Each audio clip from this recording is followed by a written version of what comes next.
हाय दोस्तों, स्वागत है आपका हमारे चैनल स्टोरी संसार में। आज की कहानी है काली बहू के दो गोरे बच्चे। सोमवती की दो बहुएं थी। बड़ी बहू चांदनी के दो बच्चे थे। चांदनी के दोनों ही बच्चे बहुत गोरे थे, लेकिन सोमवती के छोटे बेटे सनी की शादी गांव की एक अनपढ़ गंवार लड़की से होती है, जो कि दिखने में बिल्कुल भी अच्छी नहीं होती। सोमवती ने ज्यादा दहेज की लालच में अपने बेटे सनी की शादी उससे करवाई थी। अब एक रोज सोमवती की सहेली कलावती सोमवती के घर आती है और बोलती है, अरे सोमवती, सुना है तेरी छोटी बहू पेट से है, सही बात है या यूं ही अफवाह फैला रखी है तुम लोगों ने? किसी और का तो मालूम नहीं, पर तेरा जरूर पता था मुझे कि तुझे इस बात की खबर होनी ही थी। सही ही सुना है वैसे तूने। वैसे सोमवती, अपनी बहू को केसर बादाम दूध में मिलाकर खिलाती रहे। मैं तो कहती हूँ तेरे पोता पोती गोरे हो जाएंगे। वैसे तू कहना क्या चाहती है? मेरी बहू काली है तो मेरे पोता पोती भी काले होंगे? हाँ, यही तो मैं तुझे समझाना चाहती हूँ सोमवती। बाकी तू देख ले, तूने तो दहेज की लालच में अपने बेटे की जिंदगी ही खराब कर दी।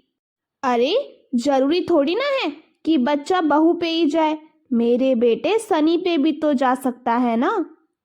देख सोमवती, तेरी इतनी उम्र हो गई, तूने अपने पोता पोती नाती नातन सब देख लिए।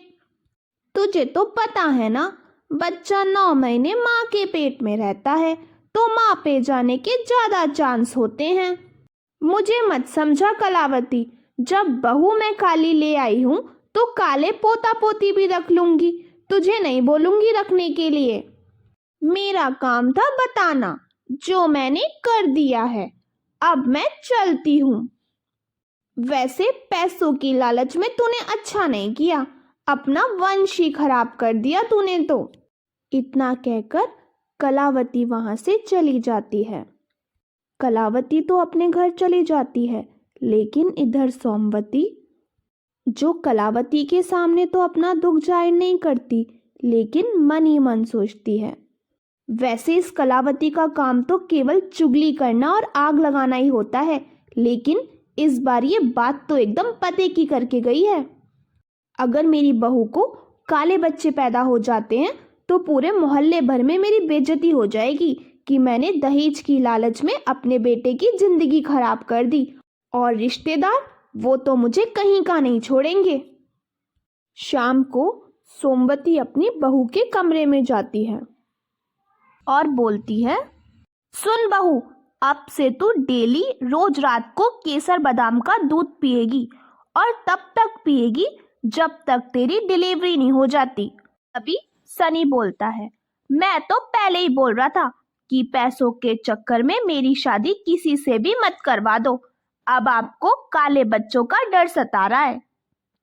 तू चुप कर, तेरी माँ मैं हूँ, तू मेरी माँ नहीं है जो मुझे समझा रहा है। मुझसे सोच समझ कर बात किया कर। अरे माँ, मेरी कहाँ हिम्मत जो मैं आपके सामने बोलूं। आपके कहने पे ही तो मैंने इस काली लड़की से शादी की है, वरना आपको तो पता है ना मुझे वो अंग्रेजन कितनी पसंद थी। अगर उससे शादी हो जाती मेरी तो कितने गोरे बच्चे पैदा होते मेरे, और तो और आपका विदेश जाने का सपना भी पूरा हो जाता। चल चल, अब ज्यादा बातें मत बना, थोड़ा ध्यान अपनी पत्नी पर भी दे, ताकि जो बच्चा इसे होने वाला है वो तुझ पर जाए, इस पे ना जाए।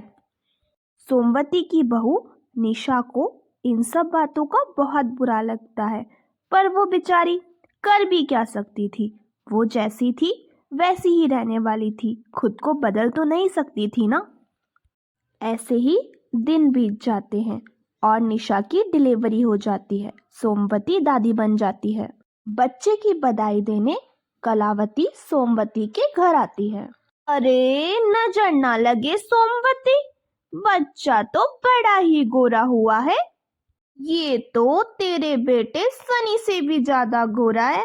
लगता है तूने बहू को भर भर के केसर बादाम का दूध पिलाया है।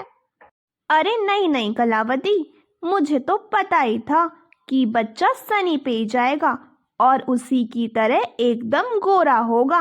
और देख, भगवान ने मेरी सुन भी ली, तभी इतना गोरा बच्चा पैदा हुआ है मेरी बहू को। सनी से भी ज्यादा गोरा बेटा होता है, ये देख सभी लोग हैरान थे। लेकिन किसी को इस बात की खबर तक नहीं पड़ी कि असल में निशा का बच्चा काला ही होता है।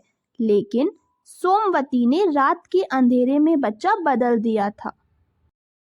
ऐसे ही दिन बीत जाते हैं और अब निशा का बच्चा 2 साल का हो चुका था।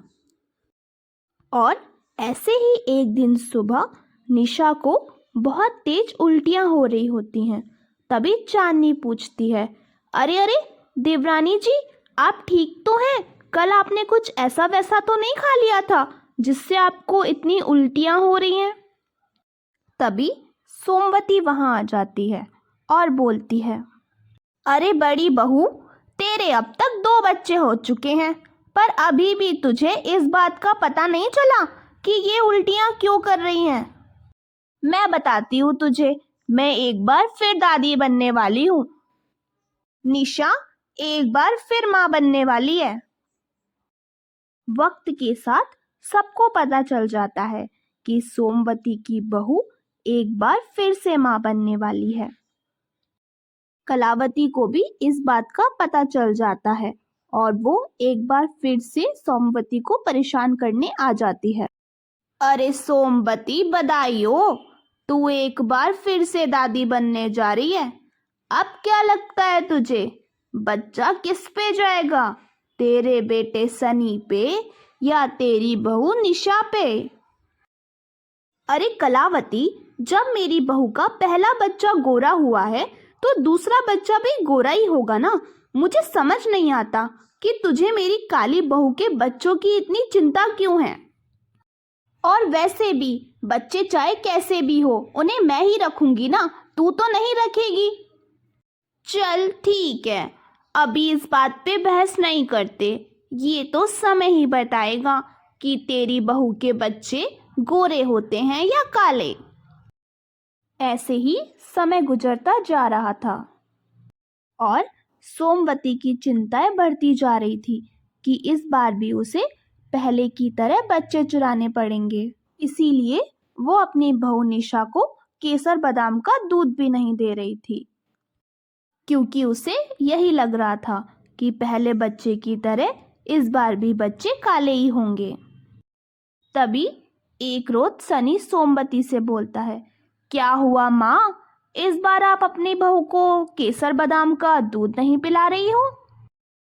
सोमवती मनी मन सोचती है, हाँ हाँ क्यों नहीं, पिछली बार की तरह इस बार भी पैसे बर्बाद कर दूं केसर बादाम के दूध पर, और होना क्या है, बच्चे तो काले ही पैदा होंगे। इस बार भी मेरा ही पैतरा अपनाऊंगी बच्चे चोरी करने का। क्या हुआ माँ, किस सोच में पड़ गई? देख रही हो ना केसर बादाम का नतीजा, इस बार भी 2 हिस्से केसर बादाम का दूध, नहीं तो बच्चे इसी की तरह पैदा होंगे काले। घर में आपको काले बच्चे ही नजर आएंगे फिर। अरे बेटा, तू चिंता क्यों कर रहा है? तू चिंता मत कर, मुझे पता है बच्चा तुझ पे ही जाएगा, ना कि बहू पे। जैसे जैसे निशा के डिलीवरी का समय आता है, वैसे वैसे सोमवती की चिंताएं बढ़ती जाती है कि इस बार वो गोरे बच्चे कहाँ से लाएगी। ऐसे ही एक दिन सोमवती रसोई में काम कर रही होती है। तभी सोमवती की बड़ी बहू चांदनी सोमवती के पास आती है। चांदनी बोलती है, माँ जी, देवर जी का फोन आया था, वो बोल रहे थे देवरानी जी की डिलीवरी 3-4 दिन में ही होने वाली है। सोमवती मनी मन सोचती है, इस छोटी बहू की जैसे जैसे डिलीवरी का टाइम आता जा रहा है, मेरी तो चिंताएं बढ़ती जा रही है। अब मुझे वापस से बच्चा चुराना पड़ेगा। माँ जी, क्या हो गया आपको? आप तो निशा की डिलीवरी की खबर सुनकर पता नहीं किस सोच में डूब गई। अब इसे क्या बताऊं, क्या हुआ मुझे? कुछ नहीं हुआ मुझे। तू रसोई में काम कर, मुझे बहुत तेज चक्कर आ रहे हैं। ये कैसी अजीब ही खुशी है माँ जी को, पर मुझे क्या? मुझसे तो मेरे ही दो तोलू मोलू नहीं संभल रहे। पता नहीं देवरानी जी अपने बच्चों को कैसे संभालेंगी। यहाँ सोमवती पहले से ही परेशान थी, क्योंकि निशा की डिलीवरी को 9 महीने पूरे होने वाले थे। ऐसे ही कुछ दिन और बीत जाते हैं। निशा को हॉस्पिटल ले जाया जाता है। अंदर निशा की डिलीवरी हो रही थी और बाहर सोमवती वार्डरोब में बच्चे को ढूंढ रही थी। मुझे तो यहाँ कोई बच्चा दिख ही नहीं रहा है। कहाँ से सोमवती बच्चा ढूंढ ही रही होती है, तभी नर्स वहां आ जाती है और बोलती है, मुबारक हो आपको।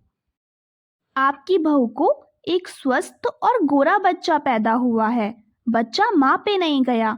लगता है बच्चे के पिता गोरे हैं, इसीलिए बच्चा गोरा हुआ है। सोमवती बोलती है, सच में गोरा बच्चा पैदा हुआ है? आपने तो मेरी सारी चिंताएं खत्म कर दी। और सोमवती बहुत खुश हो जाती है। इसके बाद सोमवती, निशा और बच्चा तीनों घर आ जाते हैं और अपने पोते को देखकर बहुत खुश हो जाती है। दोस्तों, आपको ये हमारी कहानी कैसी लगी हमें कमेंट में ज़रूर बताइएगा। साथ ही वीडियो को लाइक और चैनल को सब्सक्राइब भी कीजिएगा। धन्यवाद।